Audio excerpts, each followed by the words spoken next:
আসসালামু আলাইকুম। বিবিসি আন্তর্জাতিক নিউজে আপনাকে স্বাগতম। জানিয়ে দিব এই মুহূর্তে পাওয়া সর্বশেষ গুরুত্বপূর্ণ আপডেট। আন্তর্জাতিক সংবাদ। পাক ভারত যুদ্ধ, ভারতের বিরুদ্ধে ৬-০ ব্যবধানে জয়লাভ করেছে পাকিস্তান বিমান বাহিনী। এরপর জানিয়ে দিব ওদিক থেকেই গুলি চললে এদিক থেকেও গোলা চলবে বলছে ভারতের কট্টরপন্থী কসাই নরেন্দ্র মোদী সরকার। আরো জানিয়ে দেব যুদ্ধবিরতির অনুরোধ ভারতের পক্ষ থেকে এসেছে বলছে পাকিস্তানি সেনাবাহিনী। এবং জানিয়ে দিব সংঘাতের কৌশল না নিতে ইউরোপীয় শক্তিগুলোকে ইরানের হুঁশিয়ারি। সর্বশেষ জানিয়ে দিব সিএনএন এর প্রতিবেদন। ভীতিকর গোয়েন্দা তথ্য পেয়ে মোদীকে ফোন জেডি ভ্যান্সের, থমকে যায় ভারত পাকিস্তান যুদ্ধ। কেনই বা উতলা হলেন মার্কিন যুক্তরাষ্ট্রের ভাইস প্রেসিডেন্ট জেডি ভ্যান্স পাক ভারত যুদ্ধ থামাতে? যেই যুদ্ধ বিষয়ে বলেছেন নিজেই মার্কিন ভাইস প্রেসিডেন্ট জেডি ভ্যান্স যে এই যুদ্ধ সম্পর্কে বা এই যুদ্ধে আমাদের কোনো কিছুই দেখার বিষয় নয়, আর সেই যুদ্ধ থামাতেই মরিয়া হয়ে উঠেছিলেন মার্কিন ভাইস প্রেসিডেন্ট জেডি ভ্যান্স। জানিয়ে দিব এ বিষয়ে বিস্তারিত সংবাদে। শুনছিলেন সংবাদ শিরোনাম, এখন বিস্তারিত। তবে তার আগে অনুরোধ থাকবে ভিডিওটিতে একটি লাইক এবং কমেন্টস করে জানিয়ে দিন আজকের এই ভিডিও সম্পর্কে আপনার মূল্যবান মতামত। আর অবশ্যই এই ভিডিওটি আপনার ফেসবুক সোশ্যাল মিডিয়ায় শেয়ার দিয়ে ছড়িয়ে দিন। আর জানিয়ে দিন আপনি কোন জেলা থেকে বা কোথা থেকে আমাদের সংবাদটি শুনছেন এবং দেখছেন।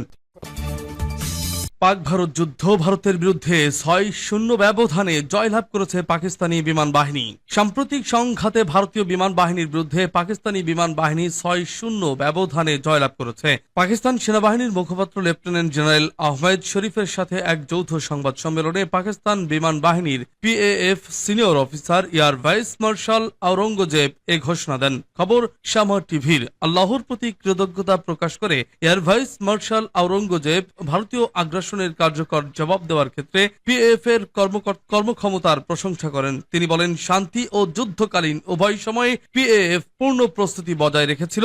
আমরা বিমান বাহিনী প্রধানের নির্দেশ অনুসরণ করেছিলাম এবং পাকিস্তানে আক্রমণকারীদের লক্ষ্য করে আত্মরক্ষার অধিকার প্রয়োগ করেছি। তিনি আরো বলেন, পাকিস্তানের বিমান প্রতিরক্ষা অভিযানের অংশ হিসেবে সমস্ত ভারতীয় ড্রোন এবং ক্ষেপণাস্ত্র ট্র্যাক করা হয়েছিল। পিএএফ সফলভাবে শত্রু ড্রোন জ্যাম করেছে, তাদের ডেটা ট্রান্সমিশন ব্যাহত করেছে এবং সব ধরনের কৌশল প্রয়োগ করেছে। এয়ার ভাইস মার্শাল আরো বলেন, পাকিস্তান বিমান বাহিনী তাদের পূর্ণ অপারেশনাল ক্ষমতা ব্যবহার করেছে, সমস্ত শত্রু ড্রোন সফলভাবে শনাক্ত এবং ধ্বংস করেছে। তিনি বলেন, উত্তেজনা বৃদ্ধির সময় ভারতের ব্যবহৃত ব্রহ্মোস ক্ষেপণাস্ত্রগুলোকেও আঘাতের আগেই বাধা দেওয়া হয় এবং ধ্বংস করা হয়। এই ক্ষেপণাস্ত্র হামলা পাকিস্তানের সার্বভৌমত্বের জন্য সরাসরি হুমকি ছিল। তিনি ভারতের একটি গুরুতর ব্যর্থতা প্রকাশ করে বলেন, অমৃতসর থেকে ছোড়া ভারতীয় ক্ষেপণাস্ত্র অসাবধানবশত তাদের নিজস্ব বেসামরিক এলাকায় আঘাত করেছে। পাল্টা জবাবে পাকিস্তানের হাইপারসনিক ক্ষেপণাস্ত্র, ড্রোন এবং অন্যান্য নির্ভুল নির্দেশিত সিস্টেম সফলভাবে নির্ধারিত লক্ষ্যবস্তুতে আঘাত করেছে। ব্রিফিং শেষে এয়ার ভাইস মার্শাল আওরঙ্গজেব নিশ্চিত করেন, পিএফ নিজের কোনো ক্ষতি ছাড়াই ৬টি ভারতীয় বিমান ভূপাতিত করেছে এবং নিশ্চিত করেছে সমস্ত পাকিস্তানি বিমান যুদ্ধের সময় নিরাপদ এবং কার্যকর থাকবে। ওদিক থেকে গুলি চললে এদিক থেকে গোলা চলবে বলছে মোদী। ভারতের প্রধানমন্ত্রী নরেন্দ্র মোদী বলেছেন, পাকিস্তানের প্রতিটি পদক্ষেপের প্রতি ভারতের প্রতিক্রিয়া আরো জোরালো হওয়া উচিত। ভারত ও পাকিস্তানের মধ্যে পাল্টাপাল্টি হামলা ও যুদ্ধবিরতির পর মোদীর এই বক্তব্য সামনে এলো। ভারতের সরকারি সূত্রের বরাত দিয়ে রোববার এক প্রতিবেদনে এ তথ্য জানিয়েছে সংবাদ মাধ্যম এনডিটিভি। প্রতিবেদনে বলা হয়, প্রধানমন্ত্রী নরেন্দ্র মোদী ভারতীয় সেনাবাহিনীকে নির্দেশ দিয়ে বলেন, ওহা সে গলি চলেগি, ইহা সে গোলা চলেগা। ওদিক থেকে যদি গুলি চালানো হয় তবে এখান থেকে গোলা ছোড়া হবে। ভারতীয় সূত্রগুলো এটিকে একটি মোড় ঘোরানো সিদ্ধান্ত বলে উল্লেখ করেছে, বিশেষ করে পাকিস্তানের বিমান ঘাঁটিতে ভারতের হামলা। এর আগে ভারত অপারেশন সিঁদুর নামে একটি সামরিক অভিযান চালিয়ে পাকিস্তানের কয়েকটি স্থানে হামলা চালায়। ভারতীয় যুদ্ধ বিমান থেকে লঞ্চ করা অস্ত্র ব্যবহার করে এই হামলাগুলো করা হয়। অন্যদিকে ভারতের হামলার জবাবে দেশটির বিরুদ্ধে বুনিয়ানুম মারসুস নামে পাল্টা অভিযান শুরু করে ইসলামাবাদ। দুই দেশই বেশিরভাগ ক্ষেপণাস্ত্র ড্রোন হামলা প্রতিহত করার দাবি করেছে। এরপরও কিছু হামলায় ক্ষয়ক্ষতির কথাও স্বীকার করেছে দেশ দুটি। এদিকে যুদ্ধ স্থায়ীভাবে বন্ধ করার উপায় নিয়ে আলোচনা করতে সোমবার ভারত ও পাকিস্তানের মধ্যে সরাসরি আলোচনা হওয়ার কথা রয়েছে। ভারতীয় সংবাদ মাধ্যম দ্য ইকোনমিক টাইমস জানিয়েছে, রোববার ভারতীয় সেনাবাহিনীর পক্ষ থেকে একটি হটলাইন বার্তা পাকিস্তানি সেনার উদ্দেশ্যে পাঠানো হয়েছে। সোমবার বেলা 12টা নাগাদ দুই দেশের সামরিক বাহিনীর director general of military operations DGMO পর্যায়ে আলোচনায় বসবেন।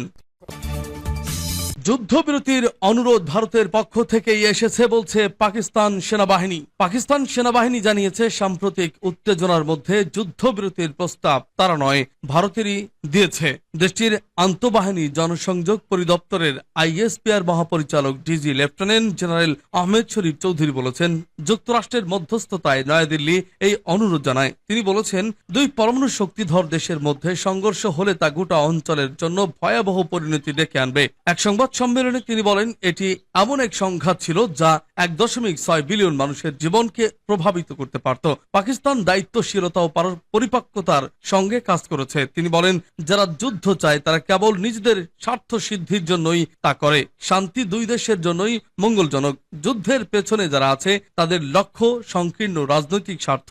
ডিজি আইএসপিআর বলেন, কাশ্মীর একটি আন্তর্জাতিক স্বীকৃত বিরোধ এবং তা জাতিসংঘ সনদ ও কাশ্মীরিদের ইচ্ছার ভিত্তিতে সমাধান হতে হবে। তিনি বলেন, ভারত একে অভ্যন্তরীণ বিষয় হিসেবে উপস্থাপন করার চেষ্টা করলেও এটি এখনো জাতিসংঘে বিবেচনাধীন একটি আন্তর্জাতিক বিরোধ। তিনি জানান, ভারতের একতরফা সাংবিধানিক পরিবর্তন ও দমনপীড়ন পরিস্থিতির বাস্তবতা বদলাতে পারবে না। হাজারো ঘরবাড়ি ধ্বংস হয়েছে, জোরপূর্বক জনমত পরিবর্তন ঘটানো হচ্ছে। তিনি বলেন, সিন্ধু পানি চুক্তি নিয়ে পাকিস্তানের অবস্থান স্পষ্ট ও সুসংহত। এ বিষয়ে সেনাবাহিনীর পক্ষ থেকে নতুন করে কিছু বলার দরকার নেই। যুদ্ধবিরতি চেয়েছিল ভারতই। সাম্প্রতিক উত্তেজনা নিয়ে ডিজি আইএসপিআর বলেন, পাকিস্তান কোনো যুদ্ধবিরতির আবেদন করেনি, বরং ভারতীয় সংঘর্ষ কমাতে চেয়েছিল। আমরা আমাদের মিত্র মধ্যস্থতাকারীদের জানিয়ে দিয়েছিলাম, উপযুক্ত জবাব না দিয়ে কোনো আলোচনায় আমরা অংশ নেব না। ভারতীয় নারী পাইলট বন্দির খবর ভিত্তিহীন। তিনি সাফ জানিয়ে দেন, পাকিস্তানের হেফাজতে কোনো ভারতীয় পাইলট নেই। সোশ্যাল মিডিয়ায় ছড়ানো গুজব মিথ্যা ও ভিত্তিহীন। সীমান্ত লঙ্ঘনের অভিযোগ অস্বীকার। ডিজি আইএসপিআর বলেন, পাকিস্তান নিয়ন্ত্রণ রেখা লঙ্ঘন করেনি। আমরা শান্তিপ্রিয় জাতি, তবে আগ্রাসনের জবাব দিতে জানি। আমরা জবাব দিয়েছি এবং ভবিষ্যতেও জাতির রক্ষায় সর্বোচ্চ প্রস্তুত আছি। তিনি আরো জানান, ভারতীয় হামলায় কিছু অবকাঠামো ও বিমান ক্ষতিগ্রস্ত হয়েছে, তবে ক্ষতি ছিল সীমিত এবং বিমানগুলো দ্রুতই আবার চালু হয়ে যাবে। সংঘাতের কৌশল না নিতে ইউরোপীয় শক্তিগুলোকে ইরানের হুঁশিয়ারি। তেহরানের পারমাণবিক কর্মসূচি নিয়ে ইউরোপীয় শক্তিগুলোকে সংঘাতমূলক কৌশল গ্রহণ না করার হুঁশিয়ারি দিয়েছেন ইরানের পররাষ্ট্রমন্ত্রী আব্বাস আরাকচি। রবিবার এক সাক্ষাৎকারে এ হুঁশিয়ারি দেন ইরানের পররাষ্ট্রমন্ত্রী। ফরাসি গণমাধ্যম এএফপি জানিয়েছে, ফ্রান্সের পররাষ্ট্রমন্ত্রী জেনারেল 12 এপ্রিলের শেষ দিকে বলেছিলেন, ফ্রান্স, জার্মানি ও ব্রিটেন একত্রে সিদ্ধান্ত নিয়েছে ইউরোপের নিরাপত্তা হুমকির মুখে পড়লে তারা এক সেকেন্ডও দেরি না করে দশকখানেক আগে প্রত্যাহার করা সব নিষেধাজ্ঞা আবারও কার্যকর করবে। এর জবাবে লা পয়েন্ট এ প্রকাশিত সাক্ষাৎকারে আরাকচি বলেন, এই সংঘাতমূলক কৌশল বিশ্বব্যাপী একটি পারমাণবিক বিস্তার সংকট সৃষ্টি করতে পারে, যার মূল্য ইউরোপীয়দেরকেই দিতে হতে পারে। তিনি জানান, তিনি প্যারিস, বার্লিন ও লন্ডনে সফর করতে প্রস্তুত, যাতে একটি নতুন অধ্যায় শুরু করা যায়। 2015 সালের পারমাণবিক চুক্তিতে যে স্ন্যাপব্যাক ব্যবস্থার কথা বলা হয়েছিল, যার মাধ্যমে ইরান চুক্তির শর্ত মানতে ব্যর্থ হলে জাতিসংঘ নিষেধাজ্ঞা পুনরায় কার্যকর করা সম্ভব, তা এখন কূটনৈতিক চাপের হাতিয়ার হিসেবে ব্যবহৃত হচ্ছে বলে তিনি আক্ষেপ করেন। অথচ এটি মূলত চূড়ান্ত সমাধানের জন্য একটি বিরোধ নিষ্পত্তির ব্যবস্থা হিসেবেই পরিকল্পিত ছিল। ইরান তার অবস্থান স্পষ্ট করে দিয়েছে বলেন আরাকচি। তিনি জোর দিয়ে বলেন, বিশ্ব শক্তিগুলোকে তেহরান সতর্ক করে দিয়েছে যে স্ন্যাপব্যাক ব্যবস্থার অপব্যবহার করলে এর পরিণতি হবে শুধু ইউরোপের ভূমিকার সমাপ্তি নয়, বরং এমন একটি উত্তেজনার সূচনা যা হয়তো আর ঠেকানো যাবে না। ফ্রান্স, জার্মানি ও ব্রিটেনকে ইঙ্গিত করে তিনি বলেন, E3 কে নিজেদের প্রশ্ন করা উচিত কিভাবে তারা এই অচল অবস্থায় পৌঁছালো। তিনি বলেন, তারা তাদের কৌশল পূর্ণ বিবেচনা না করে বরং সংঘাতমুখী অবস্থান নিয়েছে। মানবাধিকার কিংবা ইরানের রাশিয়ার সঙ্গে বৈধ সম্পর্ককে অজুহাত বানিয়ে কূটনৈতিকভাবে নিজেদের গুটিয়ে নিচ্ছে। এই মন্তব্যগুলো প্রকাশিত হয়েছে এমন সময় যখন ইরান ও যুক্তরাষ্ট্র মাস্কাটে চতুর্থ দফা পারমাণবিক আলোচনা শুরু করেছে। প্রায় এক মাস আগে শুরু হওয়া পূর্ববর্তী আলোচনাগুলোর ধারাবাহিকতায় এ বৈঠক হচ্ছে, যা 2018 সালে প্রেসিডেন্ট ডোনাল্ড ট্রাম্পের সময় যুক্তরাষ্ট্র চুক্তি থেকে বেরিয়ে যাওয়ার পর দুই পক্ষের মধ্যে সর্বোচ্চ পর্যায়ের সংলাপ। সূত্র এএফপি। সিএনএন এর প্রতিবেদন, ভীতিকর গোয়েন্দা তথ্য পেয়ে মোদীকে ফোন, জেডি ভ্যান্সের থমকে যায় ভারত পাকিস্তান যুদ্ধ। যুক্তরাষ্ট্রের ভাইস প্রেসিডেন্ট জেডি ভ্যান্স কিছুদিন আগেই বলেছিলেন ভারত পাকিস্তান যুদ্ধ তাদের দেখার বিষয় নয়, কিন্তু সেই জেডি ভ্যান্সের হস্তক্ষেপেই শেষমেশ ভারত পাকিস্তান যুদ্ধবিরতি হয়েছে। কেন যুক্তরাষ্ট্রের হঠাৎ এই অবস্থান বদল? মার্কিন সংবাদ মাধ্যম সিএনএন এর প্রতিবেদন বলছে এর পেছনে ছিল ভীতিকর গোয়েন্দা তথ্য, যে তথ্য পাওয়ার পরই দুদেশের যুদ্ধ থামাতে তৎপর হয়ে পড়ে এই পশ্চিমা শক্তিশালী বিশ্বের সাম্রাজ্যবাদী যুক্তরাষ্ট্র।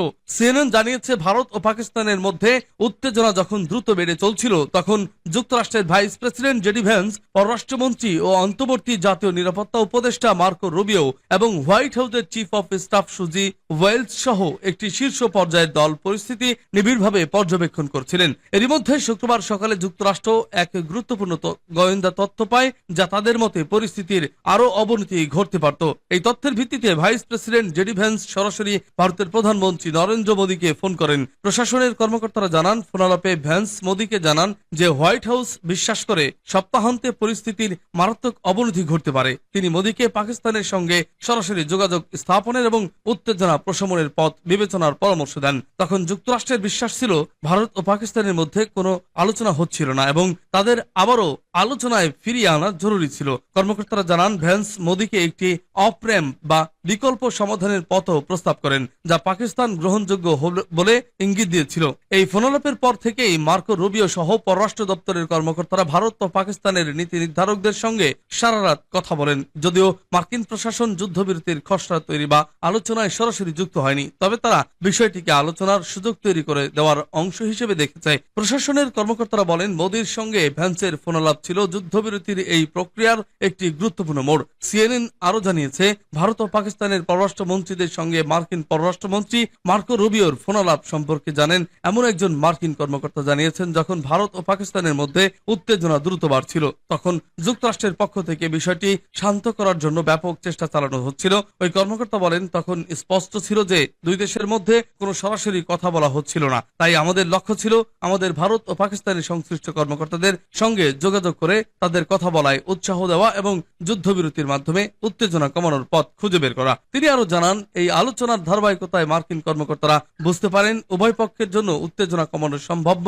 পথ কি হতে পারে। এরপর তারা সেই বার্তা দুই পক্ষের মধ্যে পৌঁছে দিতে সাহায্য করেন এবং কিছুটা হলেও যোগাযোগের ঘাটতি দূর করতে সহায়ক হন। এর ফলে ভারত ও পাকিস্তান সরাসরি আলোচনায় বসার সুযোগ পায়, যার ফলাফল এখন দেখা যাচ্ছে। মার্কিন প্রশাসনের কর্মকর্তারা বলেন, যুক্তরাষ্ট্র সরাসরি যুদ্ধবিরতির কোনো চুক্তি খসড়ায় যুক্ত ছিল না। তাদের ভূমিকা ছিল কেবল দুই পক্ষকে আলোচনায় ফিরিয়ে আনা।